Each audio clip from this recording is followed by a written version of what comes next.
Olá, povo de Deus, meus amigos do YouTube. Nossa leitura hoje está no livro de Hebreus, no capítulo 11, o verso 16. Mas agora desejo uma pátria melhor, isto é, a celestial, pelo que também Deus não se envergonha deles, de ser chamado seu Deus, porque já lhes preparou uma cidade. Pai Santo, Deus Todo-Poderoso, louvado seja o nome glorioso e bendito do Senhor. Louvado seja o Senhor Deus Todo-Poderoso, que nos abençoa, que nos guarda, que nos ama e que nos amou de uma maneira tão intensa, tão grandiosa, que deixa o teu único Filho, para que todo que nele crê não pereça, mas tenha a vida eterna.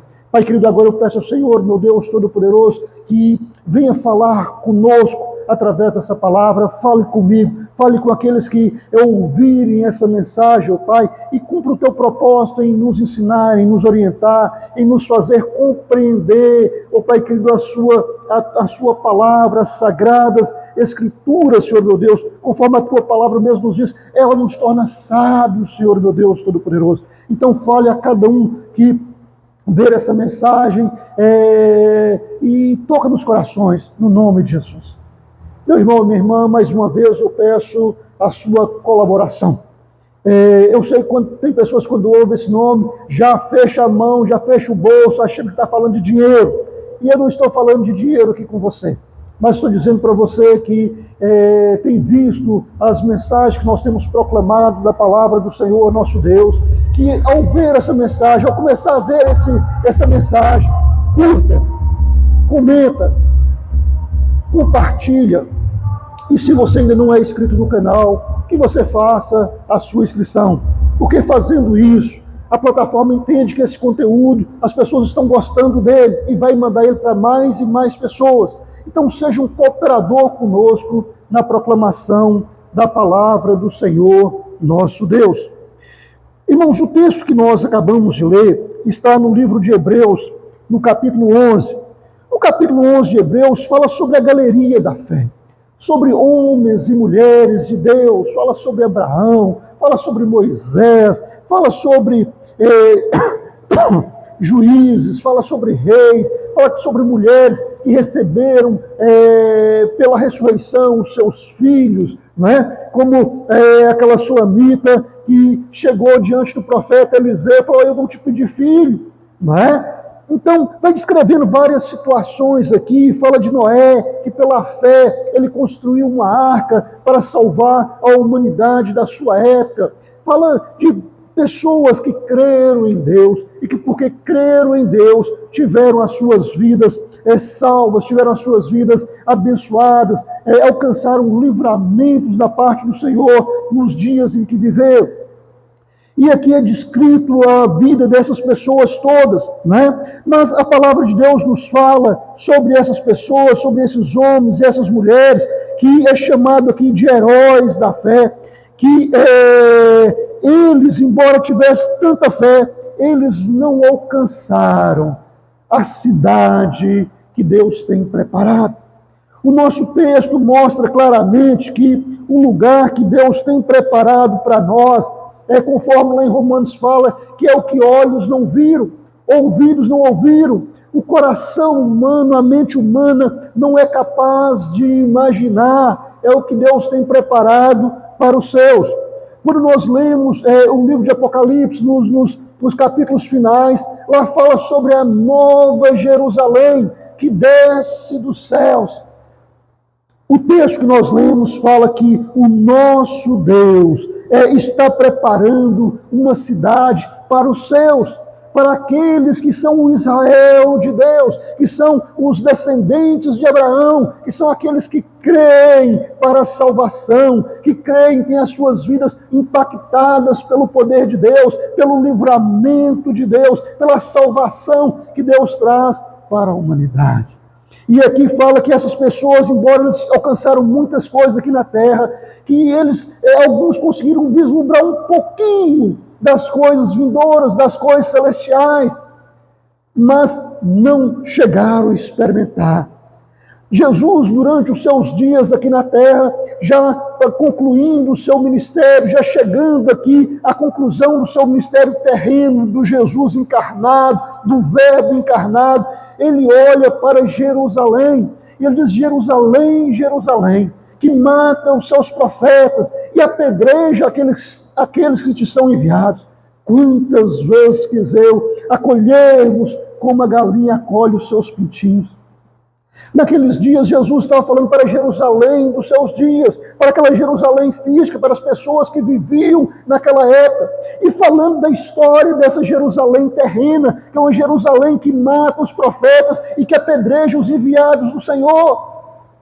Não fala que essa é uma cidade santa, não fala que essa é a morada do Altíssimo, não fala que mas fala que é uma cidade que apedreja os que são enviados no nome do Senhor e que mata os profetas do Senhor, aquelas pessoas que são levantadas por Deus para trazer a proclamação da palavra do Senhor. Ela mata porque ela não aceita isso. E não foi diferente com o nosso Salvador. As autoridades religiosas não o aceitaram. Ele veio para os seus, mas os seus não o receberam. O pegou e entregou às autoridades romanas para que ele fosse crucificado. E ali na cruz do Calvário, ele foi desfigurado pelas pancadas, pela tortura, pelo excesso de violência empregado contra ele. Mas ele passou por tudo isso, por mim e por você, para que eu e você tivéssemos vida e vida em abundância. Essa Jerusalém da qual Jesus fala, que mata os profetas, que apedreja os que são enviados, no ano 70 da era cristã, os romanos destruiu essa cidade.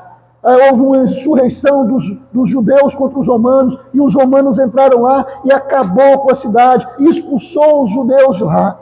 E desde então os judeus ficaram espalhados mundo afora, cada um no seu canto, cada um no seu lugar, e na cidade onde ia tinha um grupo maior de judeus, eles constituíam ali uma sinagoga para ter um local de encontro, para ter um lugar de reunião, para estudar as escrituras. Mas aquela Jerusalém, ela foi destruída. E ela não foi destruída por ser uma cidade de bondade, ela não foi destruída por ser uma cidade que estava cheia do amor de Deus, ela não foi destruída por ser uma cidade que transbordava a graça de Deus, não. Ela foi destruída porque era uma cidade que apedrejava os que eram enviados do Senhor e que matava os profetas do Senhor. E por causa dos seus crimes, e por causa da sua violência, e por causa da sua situação, ela foi destruída. Os judeus andou perambulando o mundo afora. Essa Jerusalém foi reconstruída novamente. Eu não sei te dizer agora, você me desculpe aí, eu não lembrei de datar, de olhar em qual período que ela foi reconstruída, que ela foi reinaugurada, mas desde então ali se tornou um ponto de peregrinação, ou seja, os cristãos, aqueles agora que andavam com Cristo, aqueles que agora estavam lavados e remidos no sangue do Cordeiro, costumavam deixar as suas cidades, os seus países, ir até a Palestina lá, ir até aquele local para percorrer, para conhecer os lugares por onde Jesus tinha passado. A Via Sacra, o lugar onde ele andou ali da corte romana até o Calvário, o lugar onde ele foi crucificado, o Monte Calvário, o lugar onde foi colocado o corpo dele, a gruta onde recebeu o corpo de Jesus, que tempos depois o mover de Deus removeu as pedras que selava ali o selo romano, para garantir que ninguém abrisse aquele selo. Deus simplesmente abriu aquilo ali, e quando as mulheres chegaram para ver, viram 2 anjos no local onde estaria o corpo de Jesus, um na cabeceira, onde estariam os pés, mas Jesus não estava mais lá. Jesus tinha ressuscitado. E aqueles seres angelicais perguntam para aquelas mulheres: por que procurais entre os mortos aquele que está vivo? Jesus ressuscitou. Ide dizer aos seus irmãos que Jesus ressuscitou. Então, a morte não deteve Jesus, o poder do Império Romano não deteve Jesus, nada pode deter Jesus, e ele ressuscitou, e ao ressuscitar, ele reagrupa os seus discípulos, e ele deixou muito claro que aquela cidade seria destruída, que o templo em que as pessoas veneravam, que o templo onde era uma grande fonte de lucro para as autoridades religiosas, que não ia ficar nem no templo, nem aquela cidade, pedra sobre pedra, que não fosse destruída. E isso aconteceu no ano 70 da era cristã. O templo destruído, a cidade destruída. A cidade foi reconstruída, mas o templo até hoje não. Esses dias eu estava vendo um documentário falando ali de o empenho de alguns judeus, o trabalho de alguns judeus, já juntando recursos, já guardando materiais, guardando recursos para a reconstrução de um novo templo em Jerusalém. E algumas pessoas até hoje referem-se àquele lugar como uma cidade santa. Meu irmão, minha irmã, a cidade santa é a cidade onde tem um servo e uma serva de Deus. A cidade santa, o lugar santo, é o lugar onde tem um servo do Senhor, porque o Senhor é que santifica o lugar. Quando Deus estava no monte, sobre a sarça lá, e Moisés se aproximou, Deus falou com ele: tira as sandálias dos teus pés, porque o lugar onde você está é um lugar santo. O lugar santo é o lugar onde Deus está presente, onde a presença de Deus ilumina, onde a presença de Deus enche o lugar de amor, onde a presença de Deus enche aquele lugar com a salvação do Senhor, onde a presença de Deus impulsiona as pessoas a resplandecer a luz de Deus, levando o amor de Deus, levando a oferta de salvação de Deus para toda a humanidade, sem preconceito e sem restrição, oferecendo a todos a oportunidade de salvação. Mas o texto que nós lemos aqui, o texto de Hebreus, fala que essas pessoas, os heróis da fé, homens e mulheres de Deus, que obedeceram a voz do Senhor, que obedeceram o chamado de Deus, eles dedicaram as suas vidas todas, mas eles não alcançaram a pátria. Se nós formos olhar que algumas dessas pessoas viveram em Jerusalém, algumas dessas pessoas moraram em Jerusalém, e a palavra de Deus fala que eles não alcançaram a pátria que Deus tem para eles, mostrando que Jerusalém terrena não é a pátria celestial. Jerusalém terrena é como qualquer outra cidade do mundo, é como Belo Horizonte, é como São Paulo, é como Nova York, é como Berlim, é como Moscou, é como qualquer cidade no mundo, que não tem nada de especial nela. O que torna um lugar especial é a presença de Deus. Então, onde estiver a presença de Deus, a glória de Deus, ali enche aquele lugar, a presença de Deus impacta aquele lugar, o propósito de Deus impacta aquele lugar, e o nome de Deus é glorificado. Em Hebreus capítulo 11, verso 14, fala: os que tais coisas dizem, mostram que estão buscando uma pátria, falando daqueles heróis da fé, a maneira como eles falavam, a maneira como eles viviam. Eles não estavam preocupados com coisas aqui na terra, eles não estavam preocupados com estruturas aqui na terra, mas eles buscavam uma pátria, uma pátria construída por Deus, realizada por Deus, idealizada por Deus, trazida por Deus para as suas vidas. Mas enquanto viveram, eles não provaram isso, eles não experimentaram isso, eles não tiveram acesso a isso. E o texto que nós lemos fala: mas agora desejam uma pátria melhor. Ou seja, todos eles tinham um cantinho para morar. Todos eles tinham um cantinho para morar. Uns moraram no território de Israel, uns moraram em Babilônia, uns moraram em outros cantos, mas eram homens e mulheres de Deus, que tinham o seu lugar para morar, que tinham a proteção de Deus, que tinham o cuidado de Deus, mas a palavra do Senhor nos fala que eles buscavam uma pátria melhor, que é a pátria celestial, que não está sujeito à corrupção humana, que não está sujeito à corrupção das estruturas humanas e mundanas, mas é um lugar, uma pátria realizada por Deus, idealizada por Deus, construída por Deus e ofertada para aqueles que creem em Deus para a salvação. Pelo que também Deus não se envergonha deles, de ser chamado seu Deus, já lhes preparou uma cidade.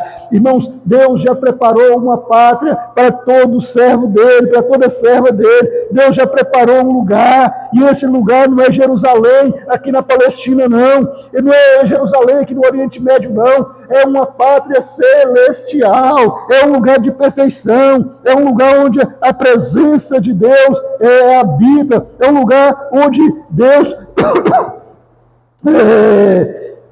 onde Deus enche com a sua glória. No texto de Apocalipse, que é o último livro da Bíblia, e que conta ali o desfecho da história da humanidade. Fala o seguinte no capítulo 21, e vi um novo céu e uma nova terra, porque já se foram o primeiro céu e a primeira terra, e o mar já não existe. Vi a cidade santa, a nova Jerusalém, que descia dos céus da parte de Deus, adereçada como uma noiva ataviada para o seu noivo.